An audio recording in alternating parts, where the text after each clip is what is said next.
നിങ്ങളുടെ തെങ്ങിൻ തൈയുടെ ഓല ഇതുപോലെ ആവുന്നുണ്ടോ? അതായത് നാമ്പ് ഓല ചുരുണ്ട് വളഞ്ഞു വരിക, അരികൊക്കെ കൂടി കരിഞ്ഞു പോവുക.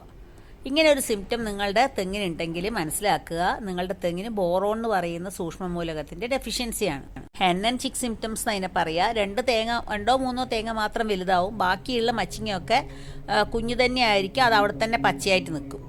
അതുപോലെ പൂങ്കുല ഇങ്ങനെ കരിഞ്ഞു പോവും.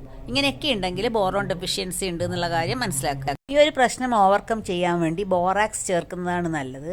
ബോറോൺ എന്ന് പറയുന്ന ഒരു സൂക്ഷ്മ മൂലകമാണ്, അതുള്ള വളമാണ് ബോറാക്സ്. വളങ്ങൾ വിൽക്കുന്ന കടകളിലൊക്കെ തന്നെ ബോറാക്സ് വാങ്ങിക്കാൻ കിട്ടും. മറ്റ് രാസവളങ്ങളുടെ കൂടെ മിക്സ് ചെയ്ത് ഉപയോഗിക്കണം എന്നില്ല. രാസവളങ്ങളൊക്കെ ചേർത്ത് ഒരു 15 ദിവസത്തിന് ശേഷം 150 ഗ്രാം ബോറാക്സ് 2-3 കിലോഗ്രാം പൊടിഞ്ഞ ചാണകവളമോ അല്ലെങ്കിൽ കമ്പോസ്റ്റോ ആയിട്ട് മിക്സ് ചെയ്തതിന് ശേഷം തടത്തിൽ ചേർത്ത് കൊടുക്കണം. ഇതിൻ്റെ ഉൽപ്പാദനം കുറയുന്നതിന് ഒരു പ്രധാന കാരണക്കാരൻ ബോറോൺ ഇല്ലാത്ത കേട്ടോ.